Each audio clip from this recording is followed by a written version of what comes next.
नमस्ते, मेरा नाम अनिल शारदा है और आप नवभारत समाचार देख रहे हैं। इस वक्त बात हम लोग आस्था को लेकर करेंगे, लेकिन उसके पहले मेरे दाएं और बाएं में दो महानुभाव बैठे हुए हैं। वो बताएंगे कि किस तरीके से ये कोरोना के दौर में उनका जीवन रहा, क्योंकि ये दोनों बिजनेसमैन हैं और हैदराबाद के व्यवसायी हैं, बड़े व्यवसायी हैं।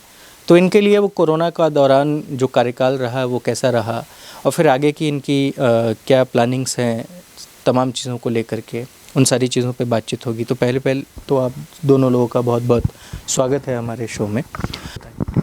मेरा नाम जसमत भाई नानजी भाई पटेल है। हमारा यहाँ पर बिल्डिंग मटेरियल का बिजनेस है पटेल एंड कंपनी के नाम से, और स्वामीनारायण गुरुकुल और लव फॉर काउ फाउंडेशन से हम लोग सेवा का काम भी करते हैं। और कोरोना के दर पर हम लोग हमारे जो आउटलेट्स वगैरह है वहाँ पर तो बहुत ध्यान रख के डिस्टेंस से हम लोग मेंटेन करते आ रहे, तो वहाँ कोई प्रॉब्लम आया नहीं है अभी तक कोरोना का, जो डिस्टेंस की वजह से। और बाकी तो गौ सेवा तो हम लोग जहाँ कर रहे, वहाँ मेरी सोच यहाँ तक थी कि मुझे एक मालूम हुआ था कि गौ माता के आजू बाजू अराउंड 1 किलोमीटर में जो लोग रहते हैं उसको टीबी नहीं होता है। तो उसके बाद मैंने सभी गौशाला इंडिया में फ़ोन किया, फिर आपके गौशाला में किसको कोरोना हुआ किसको नहीं हुआ।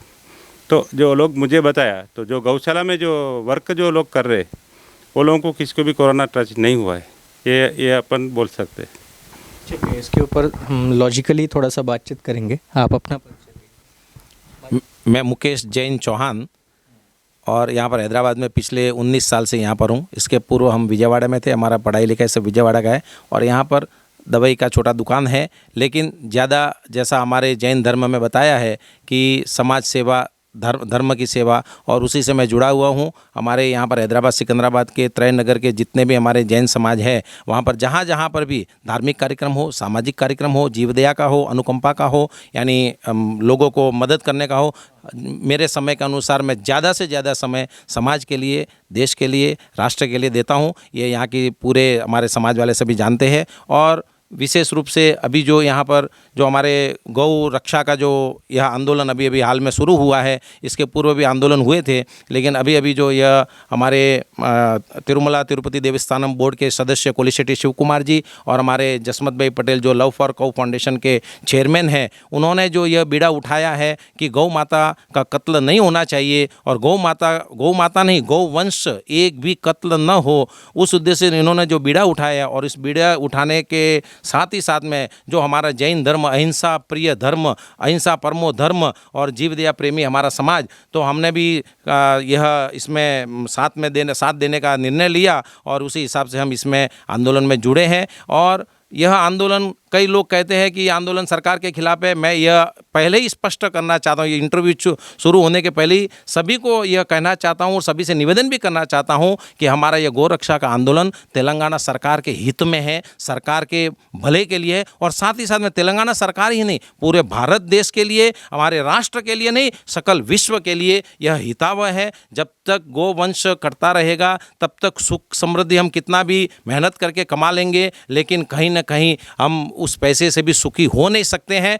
इसीलिए यह आंदोलन हमारे राज्य के हित में और देश के हित में और विश्व के हित में, जैसा अभी आपने पहले ही हमारे जसमत भाई से प्रश्न किया कि कोरोना में आपका कैसा रहा, तो जैसा जसमत भाई ने भी बताया कि कोरोना में जो गौशाला में सेवा देते हैं उनमें किसी को कोरोना लगभग हुआ नहीं है। तो यह गौ माता जो हमारी माता है, क्योंकि 3 माता है, एक तो जन्म देने वाली माता जो हमारे घर में हमारे साथ में रहती है, और दूसरी माता धरती माता जो पृथ्वी माता जो हमको रहने के लिए आश्रय देती है और सबके पेट भरण के लिए हमारा जो खाना, जो हमारा अन्न हो, चाहे हमारे फ्रूट हो, सब्जी हो, सब वह धरती से मिलता है। और तीसरी माता, क्योंकि जब हमारी माता से दूध लेना हम बंद कर देते हैं, उसके यानी लगभग कोई 5 महीने लेता, कोई 6 महीने लेता, कोई 9 महीने तक दूध लेता है, लेकिन उसके बाद में जिंदगी भर जो दूध पीता है वो गौ माता का दूध पीता है और उसी से उसकी जिंदगी चलती है। और वह गौ माता का दूध जो पीता है वो गौ अमृत तुल्य है। और ऐसी गौ माता के लिए जो यह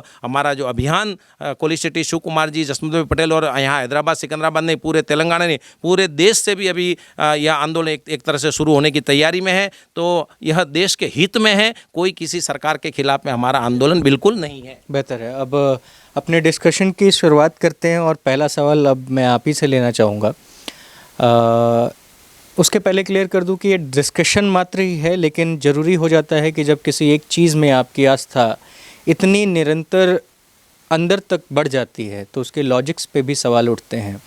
सबसे पहला लॉजिक तो ये कि जहाँ गाय है वहाँ पे कोरोना नहीं है, तो मेरे ख्याल से वैक्सीन की ज़रूरत ही नहीं पड़नी चाहिए थी, सभी के घर में एक एक गाय ले आके बांध देना चाहिए था।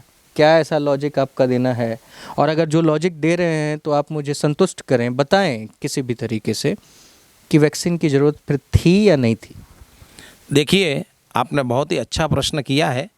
और अभी कोरोना आने के बाद में गाय रखने से वैक्सीन की ज़रूरत नहीं है, ये प्रश्न करने से पहले अगर पहले से ही हमारे घर में गाय होती तो शायद कोरोना ही नहीं आता। और अब हम आगे से अगर गाय को रखना शुरू करेंगे, अब बीमारी जो फैल चुकी है और गायों का तो जैसे यहाँ पर हजारों नहीं लाखों की संख्या में गाय का कत्ल हो रहा है, गौवंश का कत्ल हो रहा है। और उसी के कारण से जो ये कोरोना एक तरह से एक नेगेटिव एनर्जी, नेगेटिव चीज़ है। और ये जब नेगेटिविटी आती है तो उसके सामने लड़ने के लिए पॉजिटिव की भी पूरी शक्ति चाहिए। गौ माता हमारी पॉजिटिव शक्ति है। पूर्व काल के अंदर भी गौ माता के कारण सुखी संपन्न हमारे देश को सोने की चिड़िया कहा जाता था। सीधा सवाल सर कि गाय के रखने से ऐसा क्या लॉजिक है, ऐसी कौन सी शक्ति है, ऐसा क्या पैदा होता है जिस वजह से कोरोना नहीं होगा?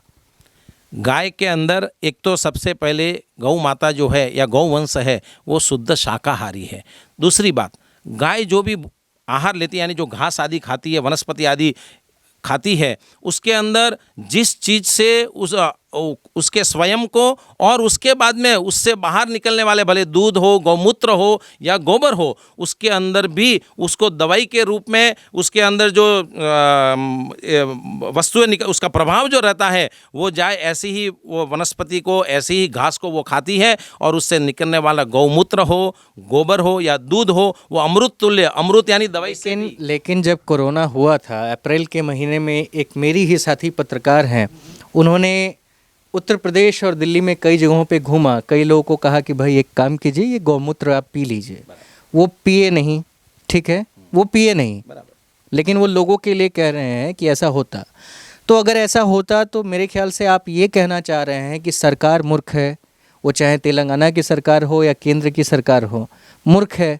उसे वैक्सीन पे ना जाके सीधे गौमूत्र लोगों को सिरिंज में भरना चाहिए था, लगा देना चाहिए था, या फिर सबको ने ये कह देना चाहिए था कि एक काम कीजिए भाई साहब, आपको रोज़ाना सुबह शाम पीना अनिवार्य है, अगर आप नहीं पीते हैं तो आपको केस कर दिया जाएगा, जेल में डाल दिया जाएगा। ऐसा कर देना चाहिए था।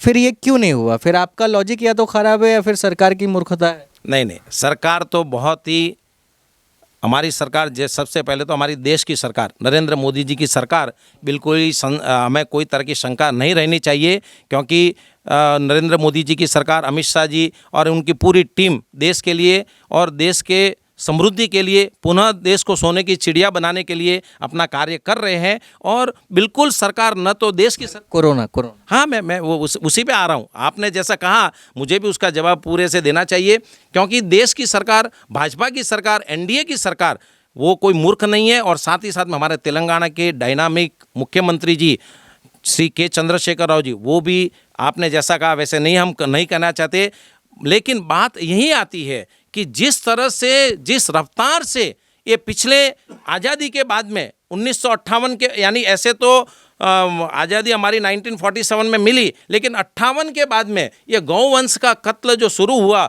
और उसके ऊपर जो रोक नहीं लगी, वैसे तो हमारे दान प्रेमियों ने, हमारे गौ प्रेमियों ने तो कई गौशाले खोल करके हजारों नहीं लाखों गायों की सुरक्षा की है। जो कत्ल खाने के अंदर गायें कटने जाती है उनको जगह, पूरे देश के अंदर जगह जगह पर आप देखते ही है, आप तो हमारे से भी ज़्यादा देखते हैं, आपके पास ये रोकना जरूरी है। इस पर मैं आपके साथ हूँ कि गौ का कत्ल नहीं होना चाहिए।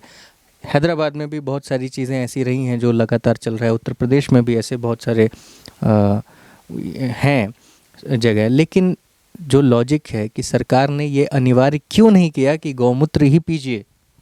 देखिए, ये सरकार ने क्यों नहीं किया इसका जवाब तो सरकार ही दे सकती है, लेकिन मैं इतना कहना चाहता हूँ कि 1958 से लगा करके अभी 2020 यानी लगभग 62 ईयर्स, 62 साल में जितनी गौवंश का कत्ल हुआ है, उस कारण से यहाँ की जो हमारी पॉजिटिव ऊर्जा पूरे देश में रहना चाहिए थी, वो ख़त्म होने से अभी भी फिर भी जो हमारे पूरे देश के अंदर जो गौ भक्तों की वजह से, हमारे इस हिंदू धर्म प्रेमियों की वजह से, राष्ट्र भक्तों की वजह से, राष्ट्र प्रेमियों की वजह से जो गौवंश अभी भी बचा हुआ है, उसके कारण से आप देखिए पूरे विश्व के अंदर हमारा देश रिकवरी में भी सबसे आगे। नरेंद्र मोदी जी ने जो लॉकडाउन का स्टेप लिया और उसमें हमारे मुख्यमंत्री के चंद्रशेखर राव जी ने भी दूसरे लॉकडाउन के लिए भी समर्थन किया। ये दोनों हमारे राज्य देश की सुरक्षा के लिए बहुत ही ये शब्द हम कहना चाहेंगे कि बहुत ही डायनामिक दोनों अपनी अपनी जगह पर हैं। लेकिन बड़े दुख की बात है कि ये कोरोना क्यों आया। अब बात पे आते हैं कि आपने कहा कि गौमूत्र पिलाना चाहिए। हम तो गांव से आते हैं, छोटे गांव से आते हैं। हमारे गांव के अंदर तो लगभग 200-300 घर ही है, छोटा गांव है।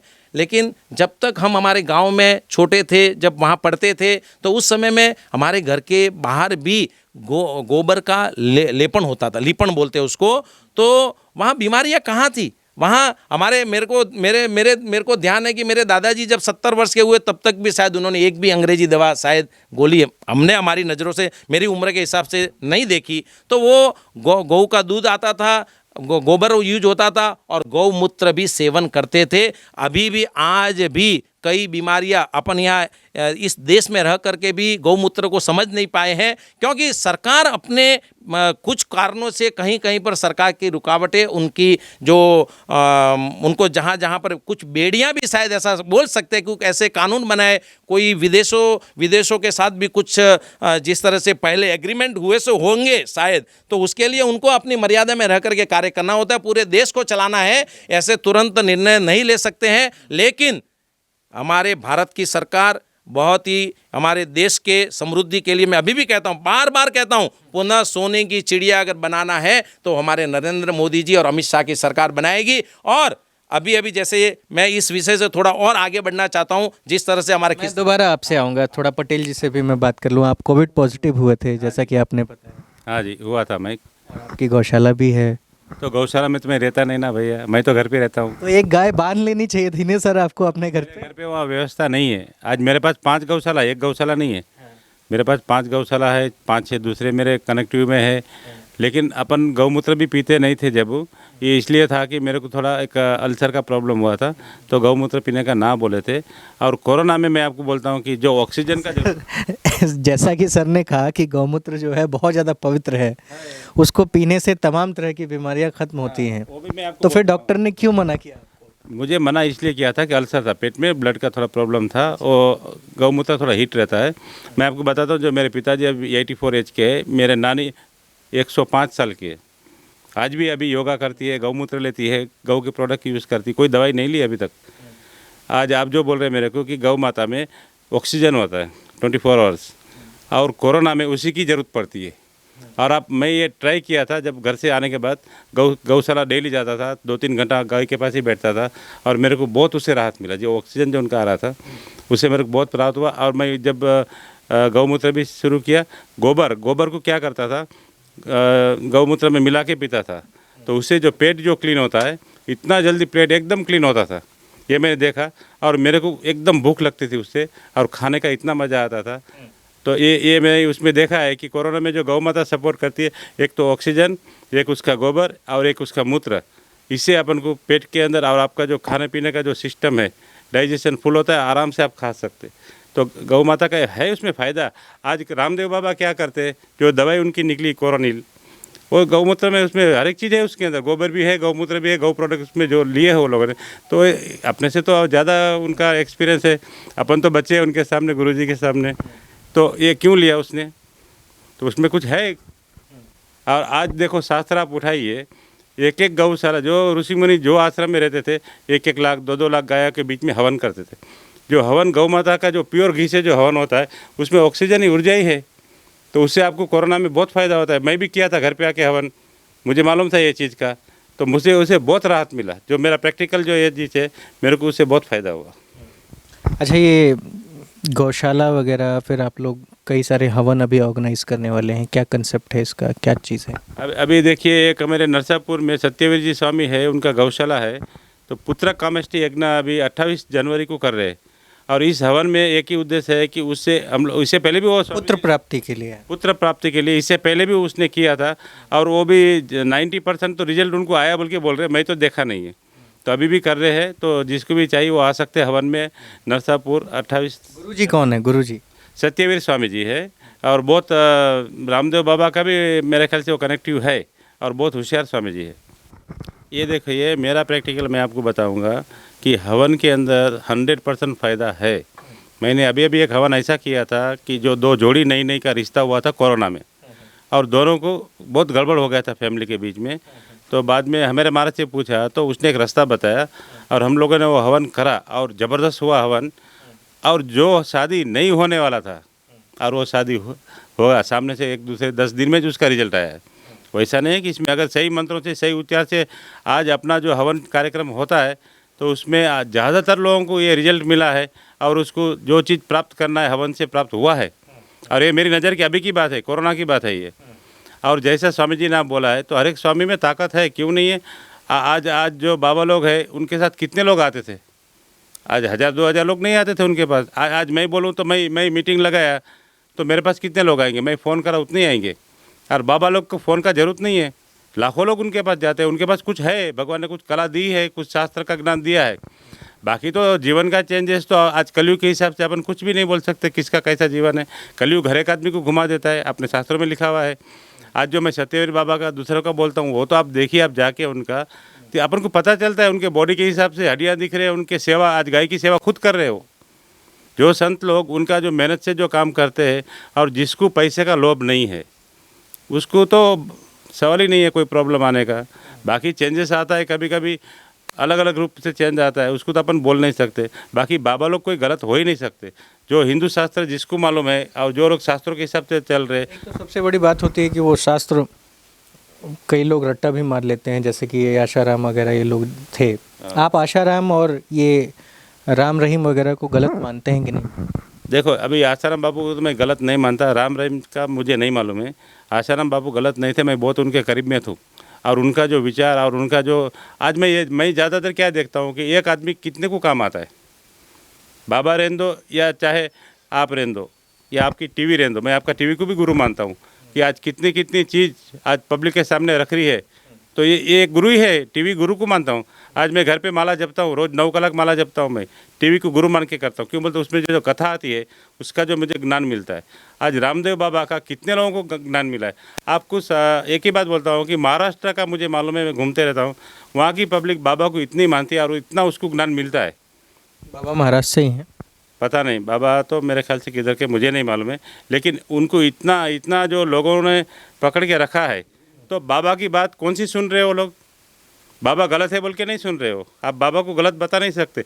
बाबा भागवत के हिसाब से, शास्त्रों के हिसाब से जो चीज़ बोल रहे वो पब्लिक मान रही है, और मान के बाबा का सम्मान करती है वो। आज रामदेव बाबा के आप देखिए कि उनके पास योगा है। आज कितने लोगों को रामदेव बाबा काम आते हैं? आप देखिए, आप मेरी बात सुनिए, लाखों लोगों को क्यों काम आते हैं? क्या उसको अपन कैसा गलत मानते? क्या भगवा कपड़े पहने तो गलत मानते? क्या उसको ये गलत है? ये आज बाबा कोई भी कपड़े पहने तो कितने लोगों को काम में आते? लाखों का। तो इज द भगवान। भगवान आप किसको बोलते? कृष्ण भगवान का आप जीवन देखिए, उनका जीवन में उन्होंने क्या किया है, उनका जैसा जीवन तो आप देखिए, एक बार पढ़ के देखिए, तो ऐसा कोई आदमी नहीं मिलेगा आपको। उन्होंने भगवा कपड़ा नहीं पहना है, लेकिन भगवान बने क्यों?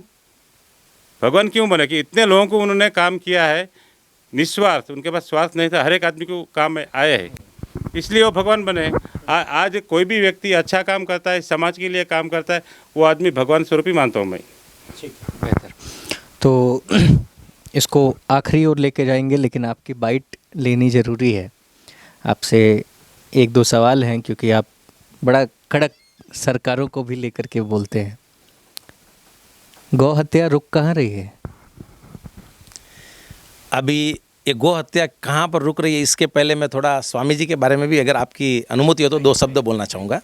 देखिए, हम रोड पे जा रहे या हाईवे पे जा रहे, और रोज़ कुछ ना कुछ एक्सीडेंट तो होते ही हैं। अपनी गलती से भी होते हैं, कभी कार की खराबी से होते हैं, कभी टायर फट जाने से भी हो जाते हैं, कभी ड्राइवर की थोड़ी बहुत चूक से भी हो जाते हैं। तो उसका मतलब ये नहीं होता है कि हम गाड़ी से सफ़र करना बंद कर दें। बराबर है ना? लाखों गाड़ियाँ चलती है, लाखों टू व्हीलर भी चलते हैं, ऑटोस भी चलते हैं, लॉरी भी चलती है, बस भी चलते हैं। इसी प्रकार से जैसा आपने अभी 2-3 बाबाओं के नाम गिनाए, हमारा तो उनसे कोई परिचय नहीं है, लेकिन इतना ज़रूर कहना चाहूँगा कि आपने एक जो जिनका नाम लिया, उन्होंने तो हिंदू धर्म के लिए बहुत कुछ किया, भले उनके ऊपर आरोप लगे हो।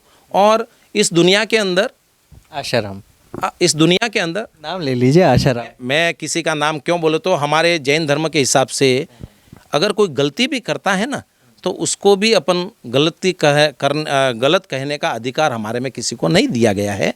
तो वो अगर गलती करते तो उनका कर्म उनके साथ में, उन्होंने जो अच्छा किया है उसका अच्छा वो प्राप्त करेंगे। अगर उनसे गलती हुई है तो गलती को भी वो अशुभ कर्म उनको भोगने पड़ते हैं और उसका हिसाब किताब बराबर होता है। तो मैं बात यही कह रहा था कि इतने सारे एक्सीडेंट होने के बाद भी जिस तरह से हम हमारी गाड़ी लेकर के अपने काम के लिए निकलते हैं, उसी प्रकार से कभी कभार हमारा देश ऋषि मुनियों का, संतों का देश है। अनादि काल से, यानी कोई असंख्य वर्षों से यहाँ पर ये हमारी संस्कृति को, इस भारत देश को, ये आर्य भूमि को इन संतों के माध्यम से ये हमारी भूमि आज तक सुरक्षित है। और आज भी मैंने पहले भी कहा कि पूरे वर्ल्ड के अंदर सबसे ज़्यादा रिकवरी रेट जो रहा है तो ये कोरोना के अंदर वो हमारी भूमि पर रहा है। और सबसे कम मात्रा में जो हम कहते हैं, जो जिनकी कोरोना के कारण जो हमारे बीच से चले गए हैं, उनके लिए तो हम सांत्वना रखते हैं, उनके प्रति हम श्रद्धांजलि भी अर्पित करते हैं। लेकिन बहुत कम संख्या के अंदर यहाँ हमारे इस भूमि के प्रभाव से हुआ है। और यह भूमि का प्रभाव भी संतों की आराधना से, ऐसे संत आज भी बैठे हुए हैं, क्योंकि वहाँ तक न हम पहुँच सकते न आप पहुँच सकते, वो अपने अध्यात्म में बैठे हैं। और संत वही होता है जिसके पास में, जैसा हमारे जसमत भाई ने फरमाया, लोभ न हो, यानी पैसे का मोह न हो, जो पैसे को टच भी नहीं करता हो, जिसको खाने का, पीने का, पहनने का भी कुछ शौक न हो, और बड़ी बड़ी गाड़ियों में भी न घूमते हो, जो पैदल चलते हो, अपने आश्रम तक आकर के अपने भक्तों के लिए पहले तो स्व का कल्याण करे, फिर पर का कल्याण करे। और स्व का कल्याण करने के लिए खुद आत्म साधना में लीन हो, शास्त्रों का पठन अध्ययन करे। और ऐसे संत, और सबसे पहला है संत के पतन का सबसे कारण है विजातीय का संपर्क। जब हमारे संत कितनी भी साधना करने का पूर्व में भी हमने सुना है, ब्रह्मर्षि विश्वामित्र, जब वो इतना तप करने के बाद में उनको चलित करना था, इतनी शक्ति आ गई थी, लेकिन चलित करने के लिए देवताओं ने भी अप्सराओं को नीचे भेजा था उनके पतन करने के लिए। तो ऐसे कारण कभी कभार बन जाते, तो इसका ये मतलब ये नहीं होता कि हर भगवाधारी वस्त्र पहनने वाले को हम गलत कह सकते हैं। भगवाधारियों के अंदर आज भी उत्तम कोटि की आत्मा आज भी आराधना साधना कर रही है। पर वो सफ़ेद पहनते, हाँ, वो सफ़ेद वस्त्र भी पहनते हैं, भगवे भी पहनते हैं। ये अपने अपने हिसाब से, अपनी मर्यादा के अनुसार, अपनी पहचान के लिए भले वस्त्र पहन रहे हैं। और वस्त्र के अंदर भी, और निर्वस्त्र जो दिगंबर भी रहते हैं, जैसे नागा बाबा बोलते हैं, या जैनों के अंदर दिगंबर संत भी रहते हैं, उन्होंने तो अपने वस्त्रों को भी मोह, जो वस्त्र का परिग्रह मतलब लक्ष्मी यानी धन, वो वस्त्र को भी अपना परिग्रह धन नहीं रखना, मूर्छा उसको छोड़ देते हैं। तो ऐसे संतों के कारण ही आज भी, और ऐसे संत जब उच्च कोटि के संत, जिनको धर्म का, शास्त्रों का ज्ञान होता है, और खुद स्वयं की साधना के अंदर और ब्रह्मचार्य का जो अटूट पालन करते, जो अपनी आंखों के विकार भी सामने वाली हर छोटी से लेकर के बड़ी उम्र की जो बेटी छोटी होती है तो बेटी समान मानते हैं, बड़ी होती है तो बहन समान मानते हैं, और उससे भी बड़ी उम्र को माता के समान मानने वाले आज भी हजारों की संख्या में इस भारत देश के अंदर संत समागम है। चाहे वह सनातन धर्म के हो, जैन धर्म के हो, या अन्य किसी भी धर्म के हो, उनके कारण ही देश सुरक्षित है। और ऐसे संतों के कारण ही हमारी यह धरती माँ सदैव प्रसन्न है। और आने वाली विपदाओं से, हमेशा विपदा आती है, लेकिन विपदाओं से बचाने के लिए भी हमारे संत समागम, ये जो यज्ञ होते हैं, जैसा आपने अभी हमारे पूछा कि यज्ञ का परम मंत्रों का बहुत प्रभाव होता है, लेकिन मंत्र उच्चारण स्पष्ट चाहिए, एक भी काना मात्रा का फर्क नहीं होना चाहिए। नहीं तो जैसा बोलते हैं ना, संस्कृत जैसे आपको भी आता ही होगा, अधश्यति बोलते हैं, अधश्यति यानी पढ़ना, बराबर है, और अ के ऊपर छोटी बिंदी लगा दी छोटी सी, तो बोलते अंधस्यति। अधस्यति को पढ़ना होता है और अंधस्यति यानी अंधा करना होता है। तो बहुत फर्क पड़ जाता है मंत्र के अंदर। तो जो स्पष्ट मंत्रोच्चार के साथ में जो भी हवन आदि क्रिया करते हैं, तो उसका प्रभाव अवश्य होता ही है। जी बिल्कुल, बहुत शुक्रिया। लेकिन एक फिर सवाल मेरा रह गया। मैं तमाम चीज़ों के बाद भी जो एक मुख्यतः चीज़ है जिसके मैं समर्थन में हूँ हमेशा सदैव। गाय की हत्या नहीं होनी चाहिए। हाँ। तमाम चीज़ें बन रही हैं, गौशालाएँ बन रही हैं, बावजूद क्या इशू है कि गायें सड़कें पे हैं, कभी एक्सीडेंट से मर रही हैं, कभी लोग मार रहे हैं, या फिर आज भी तमाम चीज़ों के बाद आपका हिंदुस्तान, हमारा हिंदुस्तान बीफ एक्सपोर्ट करने में बहुत बड़ा देश है, बहुत बड़े मात्रा में। तो ऐसा क्यों हो रहा है और कैसे हो रहा है? जैसा मैंने पहले भी कहा कि पिछले 62 साल से, लगभग 60 साल 70 साल जो भी समझिए, 62-70 साल से ये इस विषय के अंदर लोगों के अंदर जो जिस तरह का प्रचार होना चाहिए था वो बराबर हो नहीं पाया है। जिन्होंने अपने हिसाब से गौ वंश की रक्षा की है उन्होंने भी अपने अपने स्तर तक बहुत अपना भले पैसा भी बहुत लगाया, उन्होंने उनके लिए किया, लेकिन जो लोगों के अंदर भावनाओं बदलने का जो कार्य है, और विशेष रूप से हमारा शिक्षा का माध्यम, शिक्षा के अंदर छोटे से बच्चे को जब हमारा एलकेजी यूकेजी के बाद जब वह समझने लायक जब हो जाता है, पहली कक्षा हो दूसरी कक्षा हो, उसमें हमारे गौवंश के बारे में, गायों के बारे में अगर जो पाठ्यक्रम में बराबर जो उसके फ़ायदे गिनाए जाए तो न कोई गाय कटेगी, न कोई गाय या गौवंश रोड पर घूमेगा और न कोई एक्सीडेंट में मरेगा। ये हमारे शिक्षा नीति के अंदर भी गाय का एक पार्ट आना चाहिए, एक पार्ट नहीं, दूसरी कक्षा से लगा करके 10वीं तक जैसे जैसे बच्चे की मस्तिष्क जैसे क्लास बढ़ती है वैसे उसका मस्तिष्क का सोचने का भी जो जैसे प्रभाव बढ़ता है, उस तरह से इस एजुकेशन सिलेबस के अंदर भी गौ माता के बारे में, गौवंश के बारे में, साथ ही साथ में अन्य भी प्राणियों के बारे में प्रेम से किस तरह से गायों के साथ में, पशु पक्षियों के साथ में, प्राणियों के साथ में प्रेम रखना है, वो हमें वहाँ से सिखाना पड़ेगा। ऐसा मेरे ख्याल से ऐसा कोई पाठ्यक्रम में ऐसा नहीं है, इसलिए लोगों की उसके प्रति थोड़ी उपेक्षा क्या मांग करते हैं आप सरकारों से, क्या मांग करते हैं? हम तो सरकारों से यही मांग करते हैं कि हम तो यही चाहते हैं, जैसे हमारे मुख्यमंत्री चंद्रशेखर राव जी ने यहाँ तेलंगाना के लिए बहुत सालों तक उद्यमम बोलते हैं ना, उद्यमम संघर्ष किया, तेलुगु में बोलते हैं उद्यमम किया, तो उद्यमम के लिए आपने भी बहुत संघर्ष किया, कई परेशानियां हुई, कई बार पुलिस ने पकड़ के उनको साथ में सहयोग देने वालों को, कार्यकर्ताओं को, स्टूडेंट्स को जेलों में बंद किया, फिर छोड़ा, कई यातनाएं सही और आखिर में अंत में जाकर के हासिल किया। हासिल करने के बाद में हमारे मुख्यमंत्री जी ने स्पष्ट शब्दों में कहा, मुझे मेरे तेलंगाना को बंगारू तेलंगाना बनाना है, यानी सोनेरी, बंगारू यानी सोना, सोनेरी तेलंगाना बनाना है। तो मैं मुख्यमंत्री जी से यही कहना चाहता हूं कि आपको हिंदू शास्त्र के बारे में बहुत ज्ञान है, आप हिंदू शास्त्र, मैंने ऐसा सुना है कि आप बहुत शास्त्रों में पढ़ने में रुचि रखते हैं, आप भी हिंदू संतों के साथ में, शंकराचार्य जी के साथ में या जीएस स्वामी जी के साथ में, और भी आप जिनको जिनको मानते हैं उन गुरुओं के सत्संग में रहते हैं, जाते हैं, आप यज्ञ भी कराते हैं और कई किताबें भी पढ़ते हैं, यानी अध्यात्म और विज्ञान दोनों का आपको ज्ञान है, और दोनों को साथ में रख करके अगर इस तेलंगाना को सोनेरी तेलंगाना यानी बंगारू तेलंगाना बनाना है तो सबसे पहले यहाँ पर गौवंश की हत्या बंद करेंगे। और जिस दिन तेलंगाना के अंदर जिस दिन एक भी गौवंश नहीं कटेगा, समझ लेना वो वहाँ का माइलस्टोन रहेगा और उसी दिन से बंगारू तेलंगाना का उदय होगा। यह मुख्यमंत्री जी भी समझते हैं, उनके साथ में रहने वाले हमारे हिंदुत्ववादी नेता या धर्मप्रिय नेता, भले वो कोई भी, सब समझते हैं, लेकिन उनकी भी कुछ मजबूरियां हैं। तो मैं मुख्यमंत्री जी से और उनके सहयोगियों से यही निवेदन करता हूं कि हमारा आंदोलन आपके खिलाफ में बिल्कुल नहीं है। आपको जैसे बंगारू तेलंगाना बनाना है, हम भी यहाँ पर, हमारी कर्म भूमि है, हम भी कर्म भूमि के लिए, हम गुजराती रहो, मारवाड़ी रहो, उत्तर भारतीय रहो, यह तो यहाँ मिनी भारत बसा हुआ है यहाँ पर तेलंगाना के अंदर। सब चाहते हैं कि इस भूमि की बहुत ही अच्छी उन्नति हो, यह हमारी भूमि बंगारू तेलंगाना जो आपकी भावना है वो बने, लेकिन कब बनेगी आप भी समझते हैं, क्योंकि आपकी मजबूरियों में थोड़ा विचार करके, जिनके कारण आपकी मजबूरियां हैं उनको भी आप प्रेम से समझाएं। लड़ाई से कुछ नहीं मिलता है, प्रेम से सब कुछ मिलता है। प्रेम से जो गौ मांस का एक्सपोर्ट कर रहे हैं या जो गौ मांस के लिए गायों का कत्ल कर रहे हैं, उनके साथ में प्रेम पूर्वक संवाद कीजिए। संवाद के साथ में 100% रास्ता निकलेगा और यह 100% मैं यह कहना चाहूँगा कि जिस दिन हमारी तेलंगाना के गड्ढा के ऊपर, तेलंगाना की धरती के ऊपर एक भी गोवंश जिस दिन नहीं कटेगा, उसी दिन से हमारे बंगारू तेलंगाना का उदय होगा। बहुत अच्छी बातचीत हुई आप लोगों से। एक इम्पॉर्टेंट इसमें मैं ये ऐड करना चाहूँगा कि क्या सरकारें एक दूसरे से समन्वय बनाएंगी, दूसरी पार्टियों से बनाएंगी, विपक्ष से बनाएंगी, वो अलग मुद्दा है।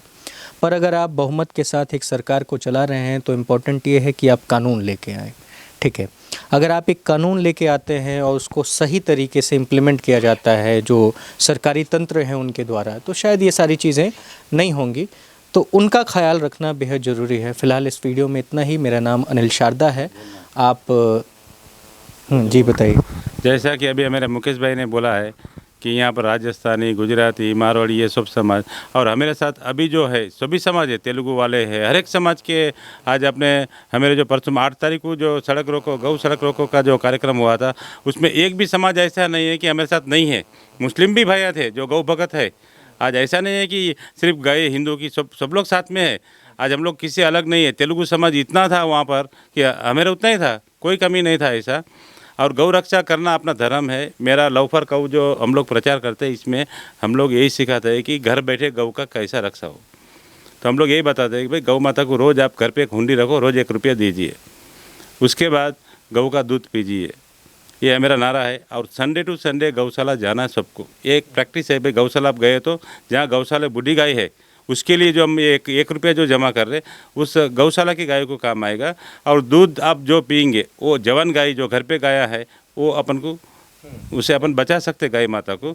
तो आज हमारा जो लव फॉर गौ का यही नारा है भाई आप लोग ये कार्य करिए। एक दूसरा मेरे से एक बहुत बड़े संत ने हमको बताया था कि एक गाय में 33 कोटि देवता है। तो आप गाय के पास जाइए, गाय का सेवा करिए, तो 33 कोटि देवता का सेवा का जैसा आप समझिए। और उसके कान में सिर्फ एक भगवान का नाम बोलिए। वहाँ पर अल्लाह भी बोल सकते, राम भी बोल, जिसका जो धर्म है वो हिसाब से उनका नाम बोले तो 33 कोटि जप होता है। आज ऋषि मुनि पागल नहीं थे कि उनके आश्रम में लाख 2-2 लाख गाय क्यों रखते थे, हवन क्यों करते थे। तो उतना एक गाय में 33 करोड़ का देवता का वास है। तो आज लाख गाय हो तो कितना हुआ, लाख गाय के बीच में बैठ के आप जप करो, आपका भगवान का नाम लीजिए, तो कितना आज पावर बढ़ता है। ये पावर मैंने देखा है। मेरे पास पहले वीडियो था, आज वीडियो नहीं है, नहीं तो मैं आपको वीडियो बताता था। एक आदमी को भूत लगा था, उसको बहुत परेशान था, 1 साल से परेशान था। तो मेरे गौशाला में अमावस के दिन आया, तो हम स्वामी लोग सब बैठे हुए थे। तो भाई क्या हुआ, अरे मेरे को भूत पकड़ लिया। तो मैंने स्वामी जी को पूछा तो क्या इसका निवारण क्या है। स्वामी जी ने सरस एकदम अच्छा मार्ग बताया। एक गाय को बुलाया, कपिला गाय को बुलाया स्वामी जी ने, और उसको बोला भाई आप गाय की पूजा करिए, मानसिक पूजा करिए।